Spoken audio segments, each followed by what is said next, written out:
We'll take our opening statement at this time from Coach Kiffin. Go ahead, Coach.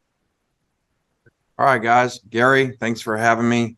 We couldn't be more excited to be part of this unbelievable matchup and to play a great university and program like Penn State and Coach Franklin, all the success that he's had there and the great players, and be close to home for us to where a lot of our fans can go to a great stadium and be a great matchup. So obviously a lot of stuff going on with playoff announcements and then the bowl games and then recruiting visits at the same time. So kind of in a whirlwind of things, but we couldn't be more excited about this bowl game and this matchup and coming to Atlanta. Thank you, Coach. And now opening comment from Coach Franklin. Go ahead, Coach. Gary, great to see you again.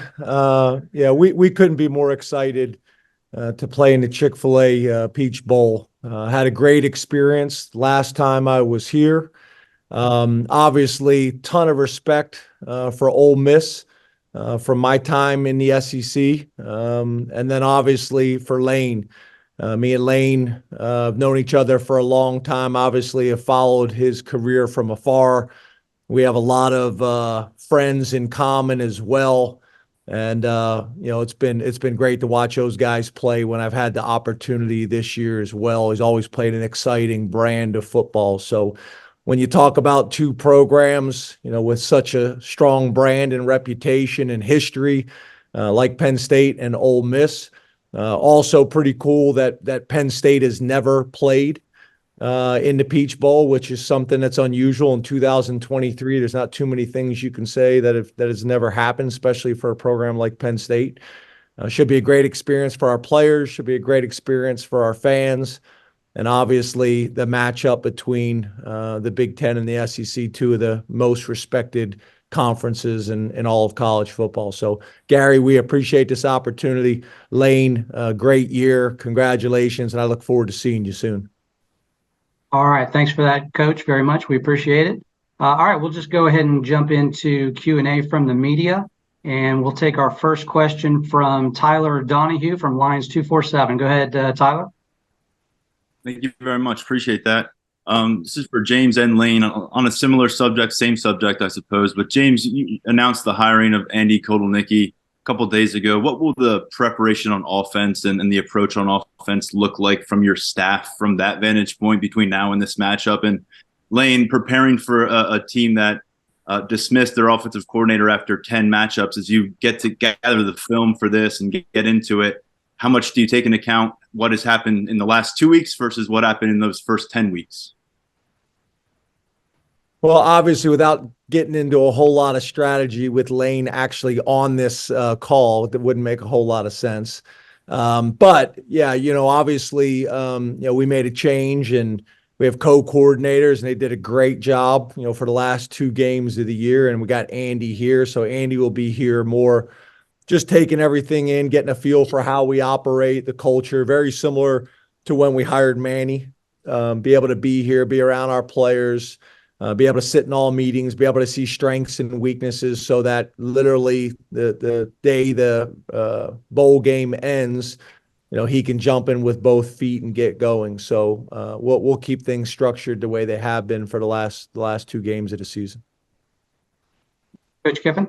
Well, I'm glad James went first there because I didn't know much about the situation. So I was hoping James would answer. So then I would have my answer to that. So it sounds like we need to prepare a lot for the last 2 weeks. And, we know that they have great players led by a great head coach and obviously made a difficult decision and one that was in the best interest of their program. And they've done a really good job the last couple of weeks.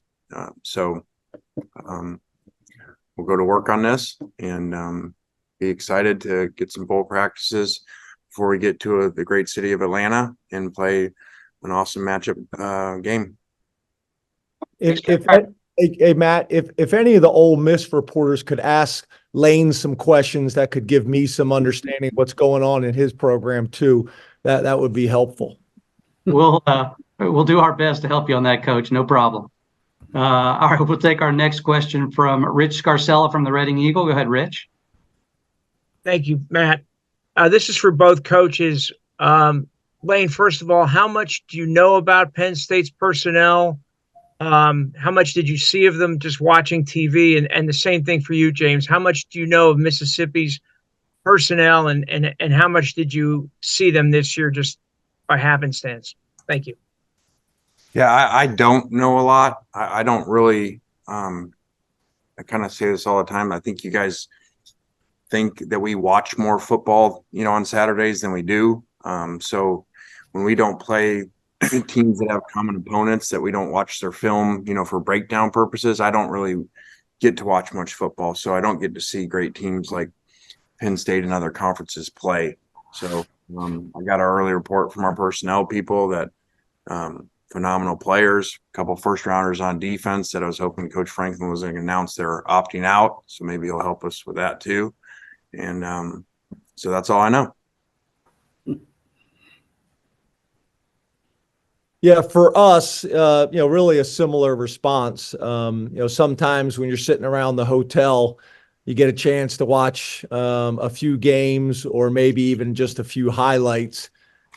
We do have some guys that we both recruited that are either on our team or on their team, that we're familiar with, specifically their tailback. We got a ton of respect for. We recruited him out of high school.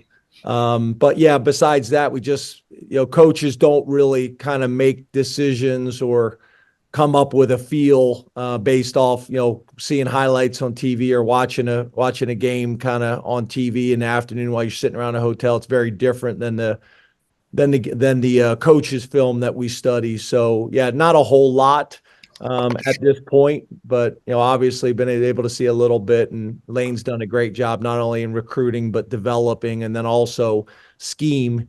So it's going to be a challenge, and we recognize that. But literally just getting started. Probably like Lane, I'm sitting in a FBO right now. Just landed.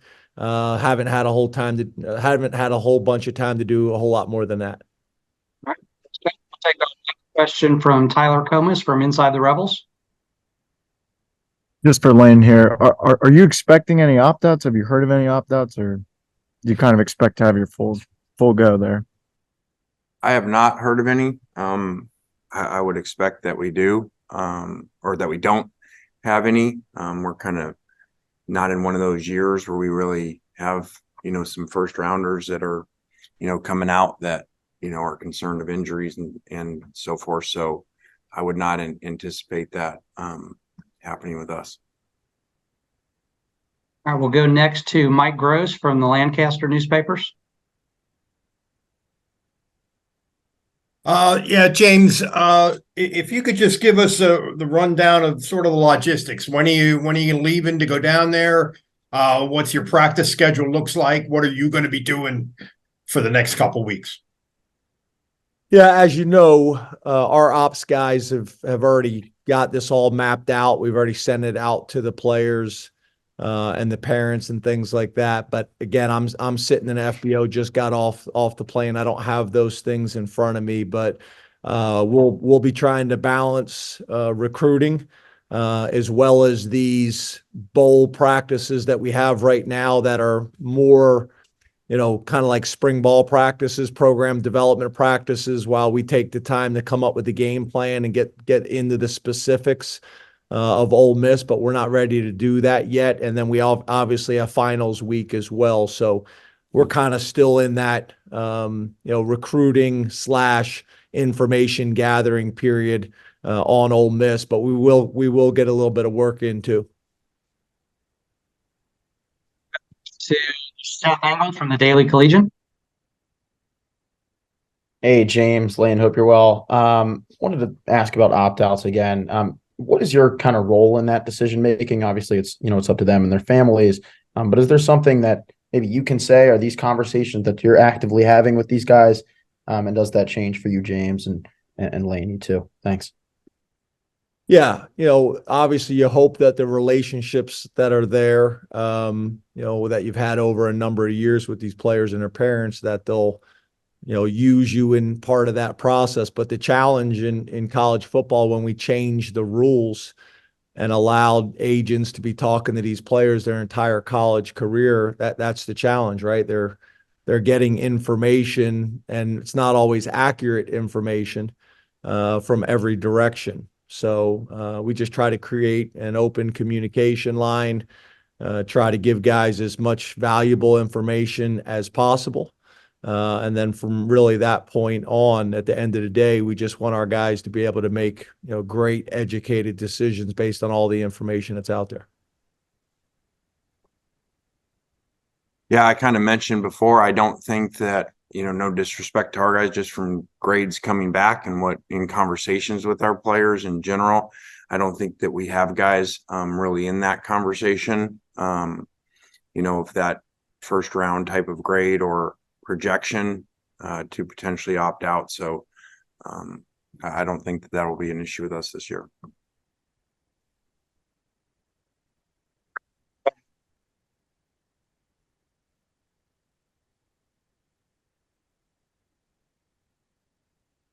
Michael, I think you're on mute. Go ahead and unmute and go with your question.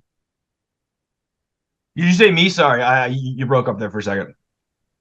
Yeah, go ahead. Okay, sorry. This one's for you, Lane. I know you guys weren't necessarily sure if you guys were going to get that New Year's Six berth this year. Did you guys have a watch party or anything? How'd you guys find out, and what was the player reaction when you guys got the news?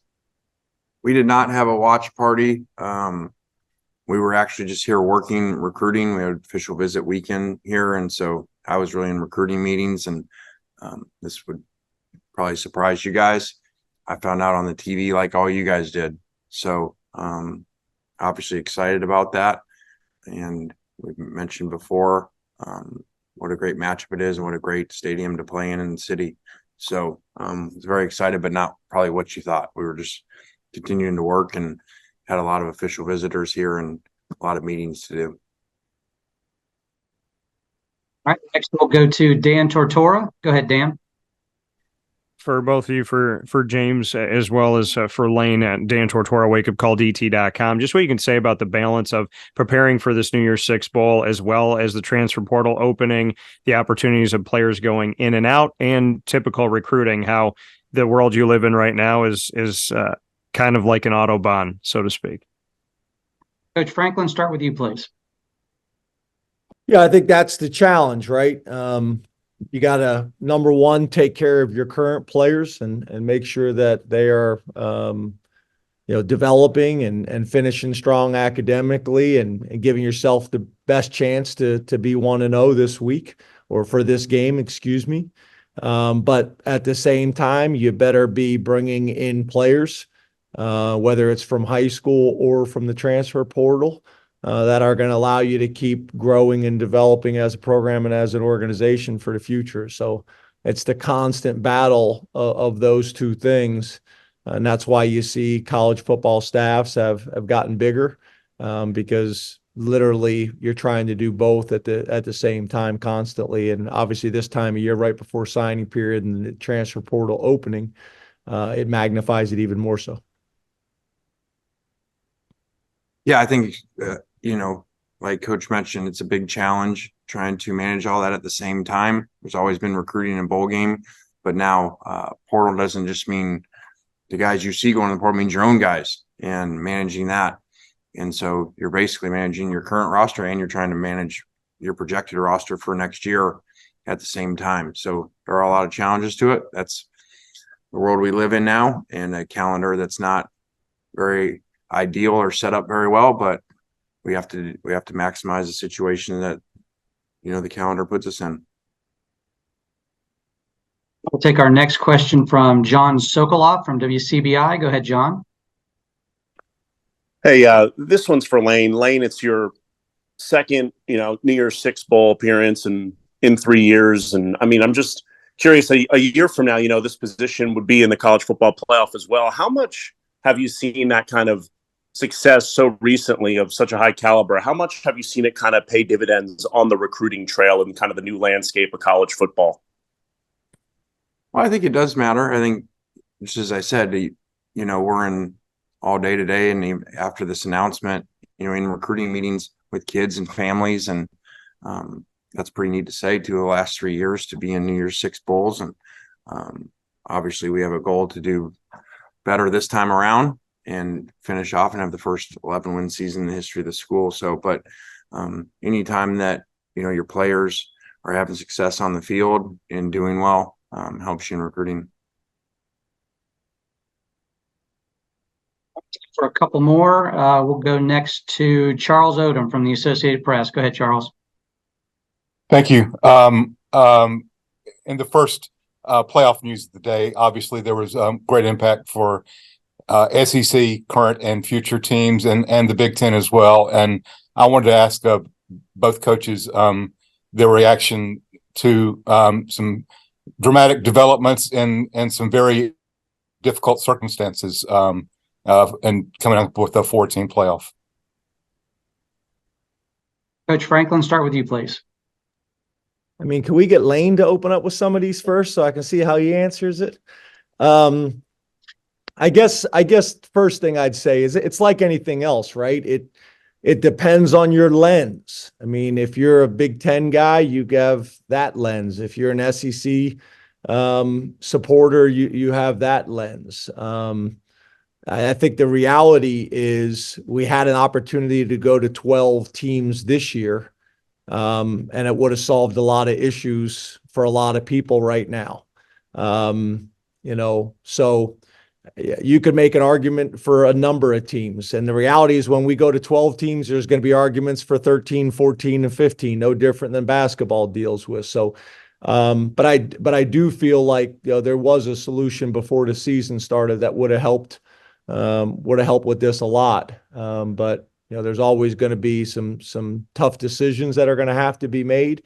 And there's always going to be some hurt feelings. I've been through it myself. We won the Big Ten championship, and another team from the Big Ten, went to the playoffs. So these are tough decisions. These are challenging situations that we're in, and I understand the argument and the discussion of all of it. But I'm going to leave my specific opinions to myself. Coach Kiffin? I think, like James said, obviously a lot to do with your lenses. And I actually, in our recruiting conversations with our official visiting kids today, just kind of, asked their opinion. Who do you think, this was before the announcement, who do you think, what 4 teams should go in? So you got to hear people from different areas have different answers. And at the end of the day, there's really easy arguments for everybody. If that's your team or that's your conference. So they had very hard decisions to make. I do feel for Florida State and their players for doing everything that they were asked to do and not making it. That was really obviously the first time that's ever happened. And to be undefeated and for that to happen, I did feel for them and Coach Norvell, because they had an amazing season, overcame a lot to do what they did. Back to Tyler Comas from Inside the Rebels. Go ahead, Tyler. Last one from me, Lane.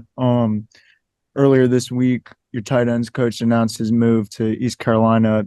Do you envision him coaching this upcoming bowl game? And I guess what do you kind of look for in your next coach for next year? I do think that he will. We've had discussions about that.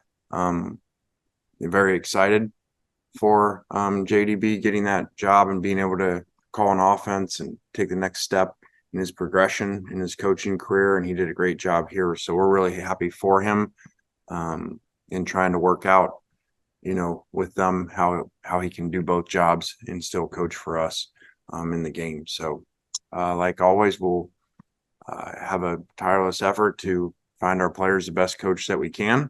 We've had a lot of turnover here over our 4 years now here. And we'll just continue to do the best that we can for our players.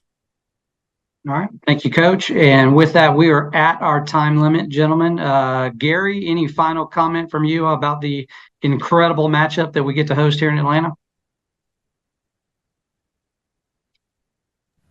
Congratulations to both Lane and to James. Just great jobs this year. To lose to number 1, number 4, number 6, and number 7 just goes to show how quality of programs that both Penn State and Ole Miss have. And we're looking forward to the navy blue on the field and a light blue or a bright red on the green of Mercedes-Benz Stadium on December 30th. So thanks so much, guys. We appreciate your taking the time. We know how busy you are. Appreciate you serving the media this way, and we look forward to serving you and your staffs when you get here to Atlanta. Gary, Thanks, man. appreciate it. Thank you. Guys, thank you. Have Thanks a good to week. both coaches. We're looking forward to hosting the Rebels and the Nittany Lions in Atlanta. And to the media on the call, again, we'll have the transcripts and the videos sent out, and a lot more communication gearing up for the Chick-fil-A Peach Bowl will be headed your way. All right, that'll do it. Thanks very much, everyone.